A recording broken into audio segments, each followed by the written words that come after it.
ወደ ቤተ መቅደስ የሄደ በኢየሩሳሌም ወዳለው ቤተ መቅደስ እንደሄደ ይሆንለታል። በስመ አብ ወወልድ ወመንፈስ ቅዱስ አሐዱ አምላክ አሜን። የልዑል እግዚአብሔር ቤተሰቦች የእናታችን የቅድስት ድንግል ማርያም የአስራት የበረከት ልጆች እንደዚሁም የሰማያዊ መንገድ ሚዲያ ተከታታዮቻችን እንደምን አላችሁ? ይህ ሰማያዊ መንገድ ሚዲያ ነው። ሰብስክራይብ፣ ላይክ፣ ሸር እያደረጋችሁ አብራችሁን ቆዩ። ቅዱስ ላሊበላ።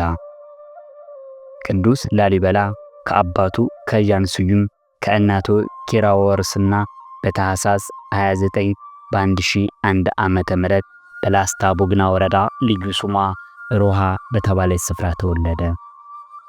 አባቱ በላስታ አውራጃ የቡግናው ገዥ ነበር። እናቱ ደግሞ አገልጋይ ነበረች። የልደቱን ነገር አስቀድሞ ቅዱስ ሚካኤል ለእናቱ ነግሯት ነበርና ቅዱስ ላሊበላ በተወለደ ጊዜ ብዙ ነጫጭ ንቦች መጥተው በሰውነቱ ላይ አረፉ። እንደ ማር እየላሱት ስለታዩ እናቱ ልጄን ንብ ዘበኛ ሆኖ ይጠብቅልኛል ስትል ስሙን ላል ይበላል ብለዋለች። ላል በአገውኛ ቋንቋ ንብ ማለት ነው። በጊዜ ብዛት በተለምዶ ነው ላሊበላ ተብሎ መጠራት ጀመረ። ንቦች ግን ስጋዊ ንቦች ሳይሆኑ በንብ የተመሰሉ መላእክት ናቸው። ንጉሥ መሆኑን እያመላከቱ ሃይማኖትና ምግባርን ማር ከእርሱ እንደሚቀዳ ለሚመለከት በንብ ሰራዊት ተመስለው ሰውነቱን ላሱት። እንደ ዮሐንስና ኤርምያስም በእናቱ ማኅፀን ሳለ ነው መንፈስ ቅዱስ የሞላበት። ወላጆቹም እግዚአብሔርን በመፍራትና በበጎ ምግባር አሳደጉት። ቅዱስ ላሊበላ ካደገ በኋላ ስለ ቅድስናው ስለ ንግስናው ትንቢት እየተናገረ ስለነበረ ወንድሙ ቀናበት። ከዚህም የተነሳ ላሊበላ ሀገሩን ለቆ ወደ ኢየሩሳሌም አቀና። በዚያም ለብዙ ዓመታት ቆየ። ቅዱስ ላሊበላም ከስደቱ እንደተመለሰ ወንድሙ መልእክተኞችን ልኮ ካስመጣው በኋላ ምክንያት አድርጎ ከ3 እስከ 7 ሰዓታት ያህል እንዲገረፍ አደረገ። ነገር ግን የእግዚአብሔር መልአክ ከግርፋቱ ሰውሮት ስለነበር ምንም ጉዳት አልደረሰበትም። ወንድሙም ከፊቱ ባቆመው ጊዜ ይህንን ታምር አይቶ ከመኳንቶች ጋር አደነቀ። ይቅርታ እንዲያደርግለትም ቅዱስ ላሊበላን ጠየቁት። እርቅም ሆነ። ከዚህ በኋላ መስቀል ክብራን አገባ። በ1156 ዓመተ ምህረት ገብረ መስቀል ተብሎ ነገሰ። በዘመነ መንግስቱም ዘወትር ለድሆችና ለምስኪኖች እንዲሁም ለችግረኞች ይመጸውት ነበር።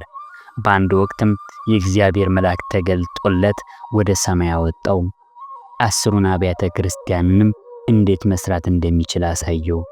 ወደ ምድርም ተመልሶ መንፈስ ቅዱስ እንዳራቀቀው በአስደናቂ ጥበብ አብያተ ክርስቲያኖችን አነጻቸው።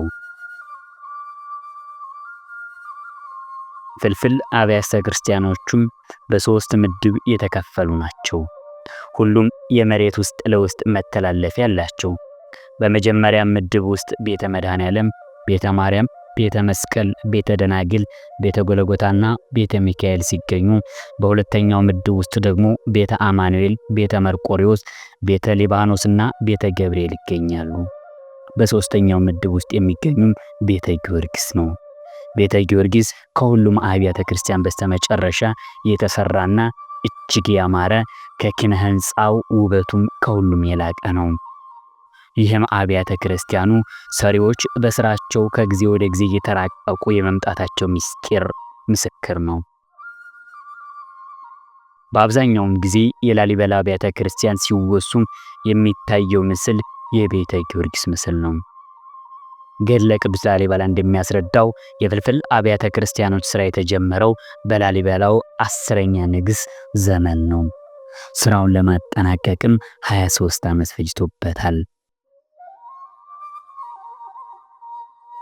አብያተ ክርስቲያኑም አንጾ ከጨረሰ በኋላ መንግስቱን ለወንድሙ አወረሰው። ክብር ይግባውና ጌታችን መድኃኒታችን ኢየሱስ ክርስቶስ በብርሃን ሰረገላ ተቀምጦ በሚያስፈራ መብረቅ እየተጎናጸፈ የአእላፍት ሰራዊት ዙሪያው ሆኖ ወደ እርሱ መጥቶ እንዲህ አሉት፣ ወዳጄ ላሊበላ ሆይ ሰላም ይሁንልህ። እኔ በማይታበለው ቃል እነግራለሁ። ማደሪያህን በክብር ሁሉ ከክብር 12 ሐዋርያት ጋር ይሁን። በጸሎትህና በቃል ኪዳን ለሚታመኑ እምነት እንደ ጴጥሮስና ጳውሎስ ደም መፍሰስ ይሆንለታል። ወደ ቤተ መቅደስም የሄደ በኢየሩሳሌም ወዳለው ቤተ መቅደስ እንደሄደ ይሆንለታል አለ። መቃብርህንም የተሳለመ የሥጋዬን መቃብር እንደተሳለመ ይሆንለታል።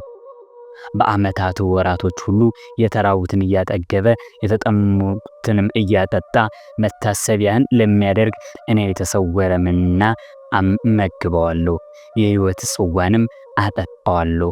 በመታሰቢያ ቀንም ዕጣን ወይም ስንዴ የሚያገባውን እኔ በኢየሩሳሌም ሰማያዊት በውስጠኛው መጋረጃ አስቀምጬ ከተቆረሰው ሥጋዬ አቆርበዋለሁ።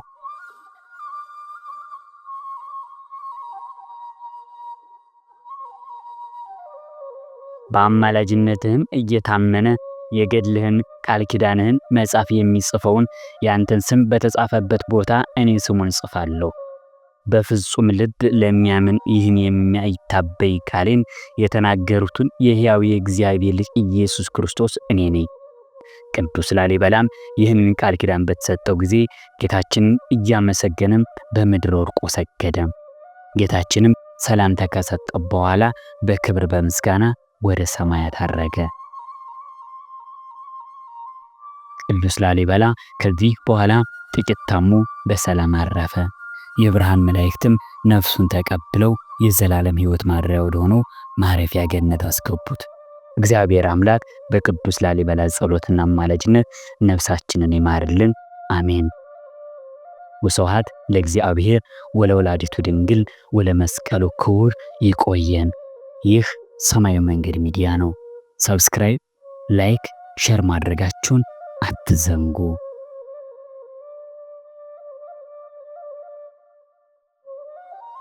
በያለንበት ሰላም እግዚአብሔር አይለየን። ሀገራችን ኢትዮጵያን ሰላም ያድርግልን። የነ ቅዱስ ላሊበላ ጸሎት ሀገራችን ይጠብቅልን። እኛንም ከኃጢአት በስተቀር የልባችንን መሻት ያድለን። ይቆየን።